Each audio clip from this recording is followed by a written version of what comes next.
Hi and welcome to Outlaw Bookseller with me, Stephen E. Andrews, writer, bookseller, collector.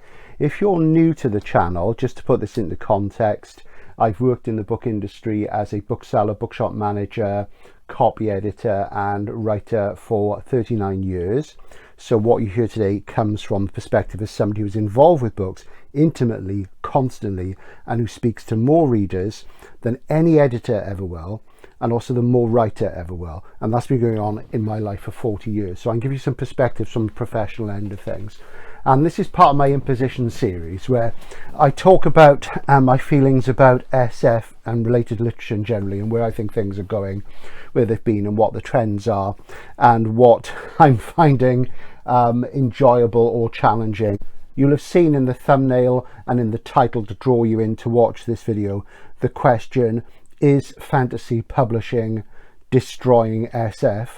And also maybe, are female readers and fans of fantasy responsible for destroying SF? Well, of course, the simple answer to the latter is it the fault of female readers that we are seeing a decline in the amount of SF published and the space that SF is being given in bookshops? Is it the fault of female readers? Well, of course it isn't the fault of female readers, no matter what you might think.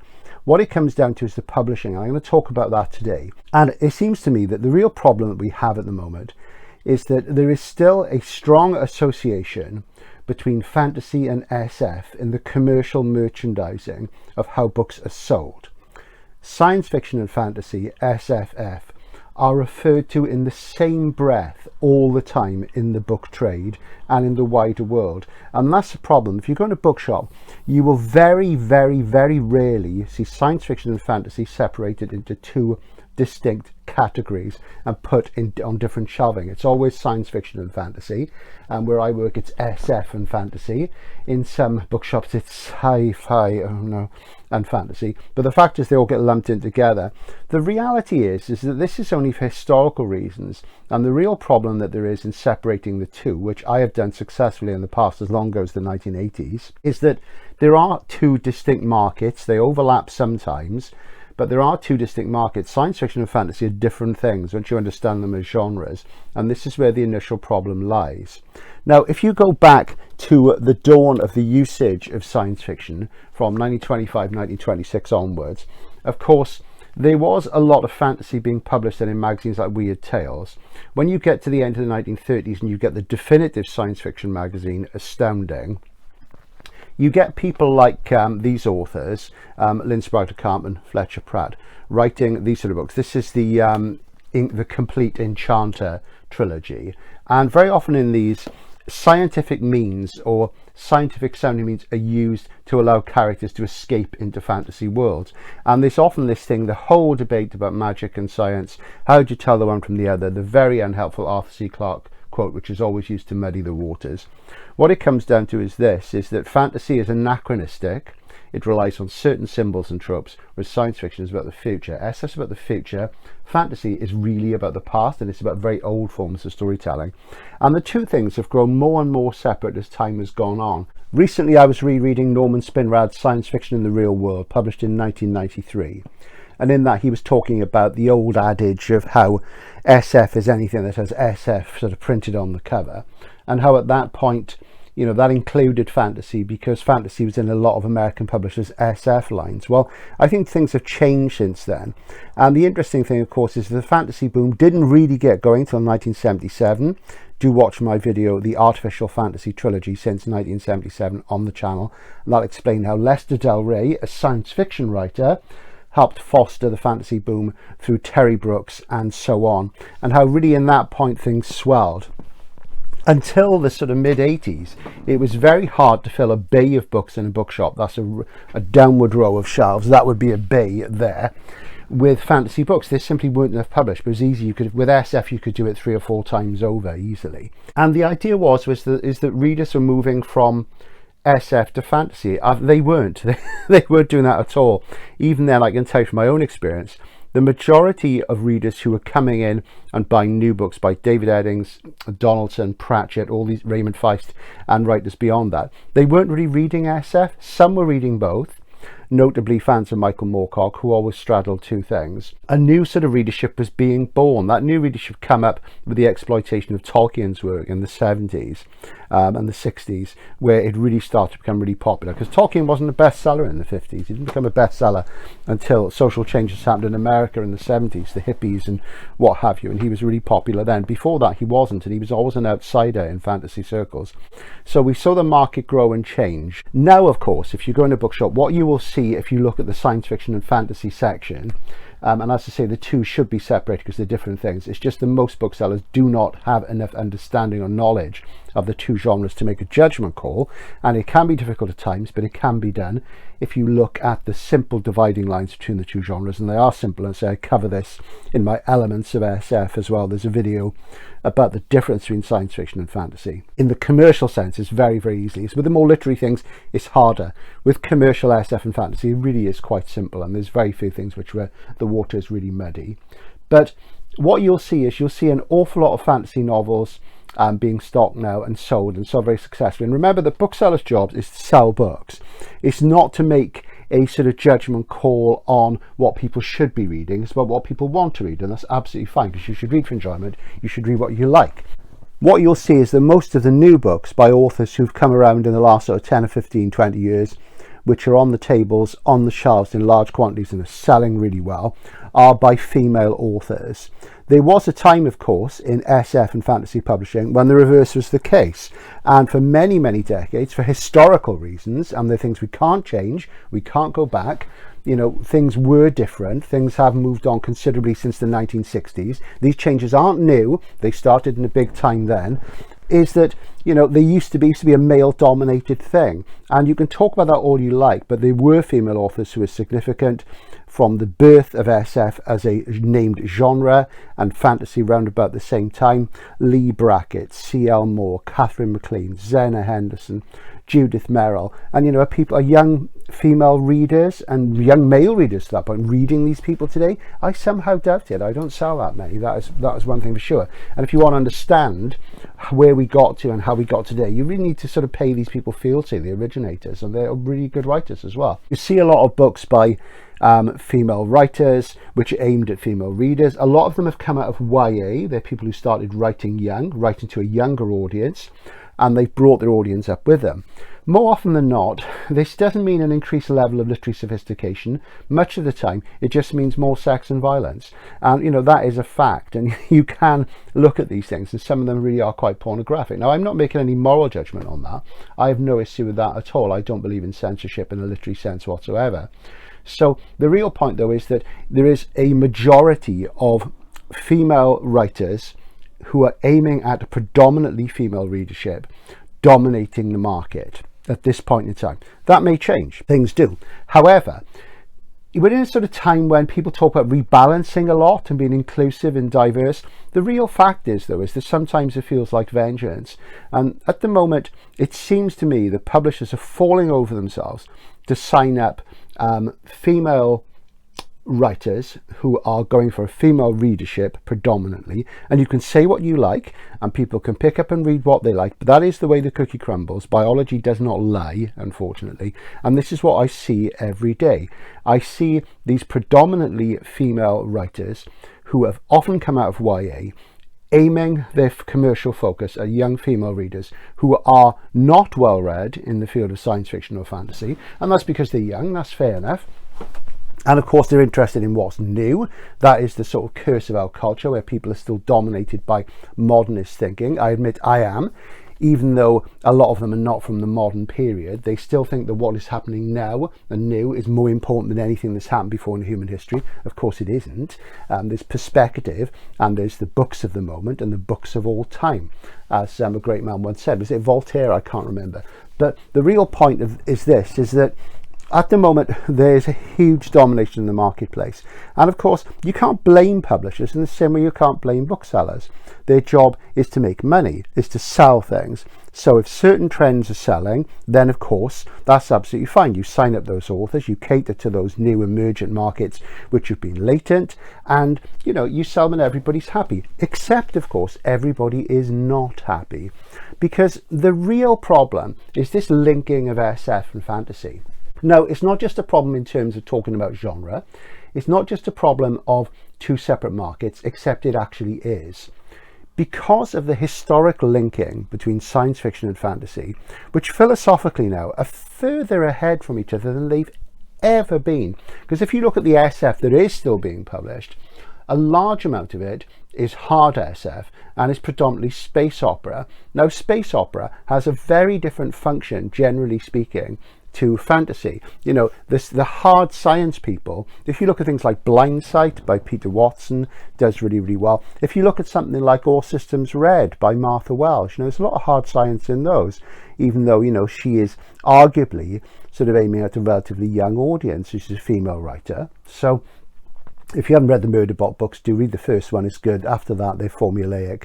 But the real point is this, is that when you have a publishing house, their budget for fantasy and SF is one thing, okay? It's one thing. So really, when there's a swing to a certain part of the market, and this has been happening since the late 70s, as I say, increasingly, it's easier and easier and easier to sell formulaic fantasy than it is to sell more challenging SF. And I'm not saying all the SF out there is challenging. I think there's an awful lot of mundane routine work out there, which really isn't fit to sort of even gone into Golden Age magazines. You know, if you look, think how long ago that was. The real point is this, is that if you're in publishing and you have a budget of a certain size, and I noticed this when I worked briefly for Pan, and when I was offered a job that would have led to an editorial position, I was looking at what Pan were bidding at, and there was a certain pressure, because the market was changing then, this is 1986, to publish a certain amount of fantasy. And I remember we signed up a author, I think it was Susan Schwartz, so I met the World Con shortly after, a very, very nice lady, and I personally saw this as kind of bandwagon jumping. And had I gone further in my job, if I'd stayed with the company and gone into editorial, what would have happened was I would have tried to pick up some of the more hardcore things. I was advising them to pick up Greg Bear and Werner Vinci, even though I wasn't that fussed on Vinci, and they did pick up Vinci, but not Bear. But the real point is this, is the budget is there, and as it goes on, if you look at the SF imprints, if you look at HarperCollins Voyager, for example, I mean, when Jane Johnson joined HarperCollins at the end of the 80s, when she moved from Unwin, which had Tolkien, it had lots of fantasy and SF, and Jane was publishing all those things.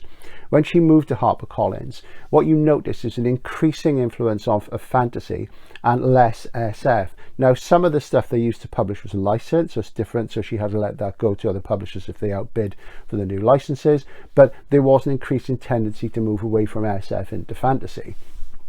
And it's an interesting thing. If you talk to book dealers, a lot of the books which were published in SF in the 90s are harder to get than ones in the 80s and 70s because they were never reprinted. They never caught on in the same way. So we've seen everything going more towards fantasy as time has gone on because the media landscape has changed. And SF, I think, hasn't really been as expansive in pushing forward. But a lot of readers don't want that. They want the same old thing. They want comfortable formula. And we've seen the dearth of the singleton, or standalone as some people call it. And we've had the growth of the endless series, which is tedious. It's just comfort reading. It's the same old thing. And you have a lot of cake and you just get fat. Look, it happened to me. So, you know, that's the thing. So if you've got a publishing budget and increasingly it goes to fantasy, it erodes away SF. And what I see in my job is I see SF readers struggling to find things. They're struggling to find SF. They're also struggling to find SF of quality that is recent. So if you're somebody who's been reading the genre for a long time and you keep up, you've read all the old guys, you want to read new stuff and you want some more stimulating things, you will really struggle to find it because there's less and less and less of it being published. There's less innovative stuff breaking through. And, you know, we've got a handful of authors in the UK who are doing original work, people like Adam Roberts, Dave Hutchinson, Simon Ings, M. John Harrison, Chris Priest, Nina Allen, I'd say Emma Newman is another one. And a lot of these people are struggling to sort of get their sales and keep things going. I mean, Emma Newman, who's a fantastic little writer, she's a great writer, Emma, you know, she's lost the support of Gollancz and she's self-published her latest collection, which is just a tragedy, you know. And her stuff is really, really good and it's enjoyable from anybody, from any perspective. So we are seeing this. So more and more money is being leached away. Now, if you had a really good business model, of course, you wouldn't do that. You'd think, okay, well, let's put some extra money aside let's keep curating the traditional areas of publishing where we do well, where there's an established readership. A lot of the established readership is older, so they've got money to spend, they've got money in their pockets, they've got the wedge, they will pay out £22 for a hardcover, and really sort of think about, let's get a different part of the budget together and have a separate budget. Now maybe some publishers do this, and just that they're giving a lot more money to their fantasy than they are their SF. So I don't think it's female readers and female writers who are to blame. I think that's a zeitgeist sea change. It's just one of those things, and you know, I'm very happy to see people reading and enjoying. It's part of my work, it's part of my job, it's part of my life. My thing is to, in my professional work, is to sell books no matter what they are, because, you know, as I say, I think it is all about enjoyment. However, I am concerned as an SF reader, as an SF critic, really about what's happening, and the fact that science fiction, particularly literary science fiction, is gradually being strangled, and because there isn't the budget there to support it. And it's a great shame. I read a magazine called The Bookseller every week, and I have read that for 40 years, and it's something that generally goes to people in the trade, and it's about publishing and book selling. And twice a year you get what we used to call the export edition. It's now called the buyer's guide, and it used to be a great big thick thing. It was thicker than this dreadful anthology and bigger, and it would list most of the major books for the trade, not specialist books, that were coming out for 6 months. You could look through it, oh great, and it was divided up into sections and subjects, and it was exciting because you could see what was coming out that you wanted to read, you could see what was coming out that was probably going to get marketed a lot, and you'd spot little things, you'd think, oh, I really need that for my natural history section. It was really, really good. And gradually the advertising was taken out of it. Some of the major publishers stopped advertising. It shrank and shrank and shrank, and now what you get three. You get a children's one, a non-fiction one, and a fiction one. And last year at this point, I looked at the one for the autumn and winter, and I did a video about the sort of major SF that was coming out in the latter half of last year, and I think that video had about 2,000 views. And basically I was going to do the same this year, but when I looked at it, there was so little SF being highlighted, and it's not a comprehensive listing, but it's the things which are likely to catch fire and which are going to get the marketing support and are going to get the bookshop space and what have you. And there was hardly any at all. It was really depressing.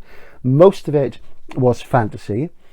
A good 80-90% of it was by female authors. So much for diversity when 50% of the population, you know, is male. We know that when it comes to reading, women tend to read more fiction than men proportionately. You know, a larger proportion of what they read will be fiction to non-fiction, whereas men will read more non-fiction proportionally. But when I've done research, men actually read more across more platforms, and it's not about how much you read, it's also about what you read as well, in my personal opinion.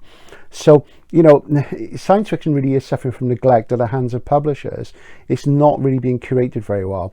Why is this? I would put it down again to a generational thing. I think there's a lot of young people going into publishing who've never worked in bookselling. The majority never do, and I think they should. There's a lot of young people going in and they haven't done background reading the genre. If you look at a publisher like Golax, most of the new stuff that Golax are publishing is just dreadful formulaic fantasy. You know, they're not really curating the literary and revolutionary and evolutionary aspects of SF and fantasy. They are just after a quick buck. But of course, they're a big business. What can you do? They're no longer a small sort of gentlemanly, gentlewomanly sort of publishing firm. Those sort of firms hardly exist anymore. Of course, we are seeing a very large number of science fiction novels and stories being published and marketed as mainstream novels or mainstream collections. This has always been there. It isn't anything new, but there is more of it. And interestingly, we're seeing more writers who are coming into writing seriously, launching their career with a debut collection of bits and pieces from different places and some originals. And what you'll see in those collections is that very often some of them are SF, some are fantasy, some are just general fiction. And you know, it really has infected the mainstream, and we put this down to the new wave, and it has always been there, but the new wave really was responsible in pushing that out and making people writing fiction generally realize that they could not ignore contemporary technology, they could not ignore the mass media and the media landscape any longer, and they had to get up to date and into the modern and postmodern worlds that we inhabit now. So There's a lot of good publishing going on of interesting writers who are writing science fiction. I don't call it speculative fiction, and I'll come to that in another video. I've hinted that a number of times. They're writing science fiction, and their work is being published as the mainstream, because the two things are converging, because we now live in the future.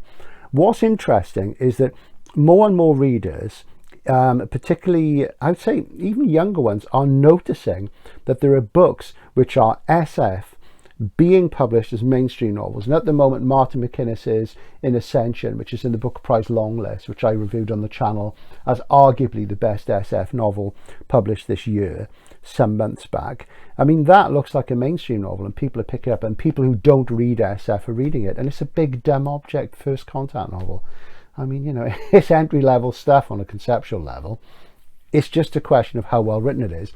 And as good as it is, there have been SF novels that well written for decades and decades and decades and decades. You can say what you like. So the real issue isn't female readers, and it isn't female writers. It's publishers not putting the money into areas that they feel are shrinking. Those areas will only shrink if they're not fed the food, the water, the nourishment of decent budgets and things. And also, to a certain degree, the public gets what the public wants. And I don't see a lot of people stepping up and trying high concept things. But it's interesting. Things like the three body problem is quite high concept. Blindsight is high concept. Blindsight, because it's hard to sell in the UK because it's hidden away in the Firefall omnibus. But the real thing is this: is that we can't blame female writers and female readers for what's happening. If we want to blame anybody, we want to blame publishers for not really thinking about how the budgeting affects publishing. So I'm 60. I know a lot of SF readers who are a bit older than me. I know a lot who are younger than me. I know SF writers in their 30s. I know SF readers in their 30s and their 20s. I talk to people all the time, and there is a hunger for science fiction, both of the hard and literary varieties, the soft variety. But the problem is it's not being fed enough, because the publishers are not doing enough to curate it. They're spending all this money on generic fantasy. On that side, what I want to add is that it's not just fantasy.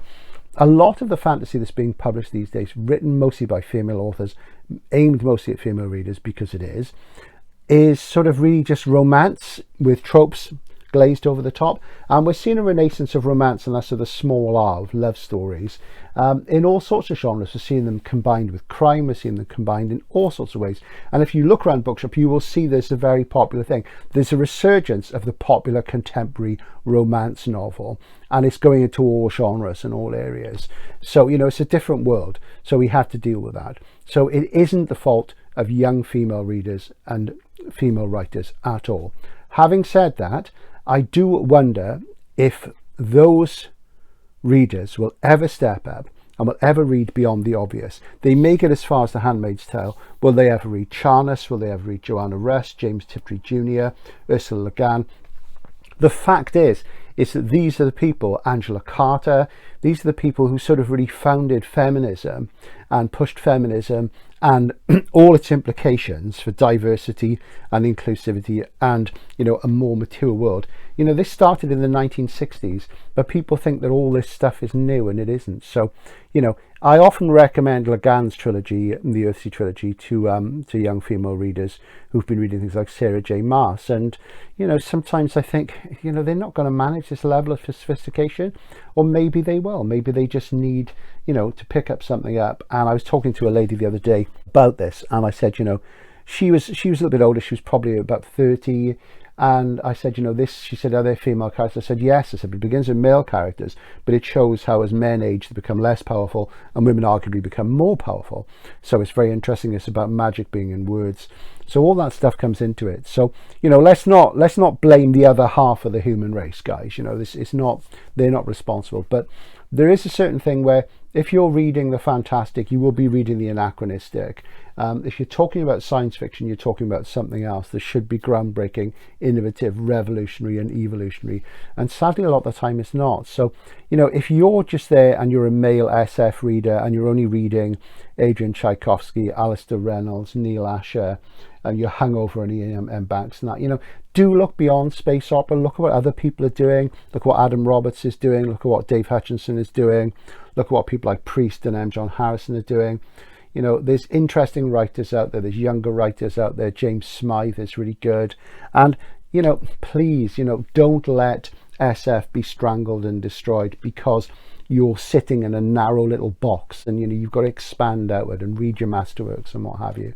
So that's my feelings about where fantasy publishing is the real problem with SF. The two things need to be separated, and I'm calling for a new renaissance where booksellers who are passionate about these things step up and they think about it hard, and they argue to separate the two things in bookshops and to really curate them and to make a difference. And commercially, I think it would be a great thing. Commercially, it'd be good. I mean, for people who like SF but don't like fantasy, to be able to go to a section that just has a SF would be absolute bliss. And, you know, you get interesting things. There's a video on YouTube I saw where there's a young guy and he's got like about 1 million followers or something. Is it Library of Viking? And he said, you know, he tried reading SF and he didn't like it. He thought the characterization was no good and what have you. And that's quite funny when you look at a lot of the fantasy sort of writing out there. It's hardly Nabokov.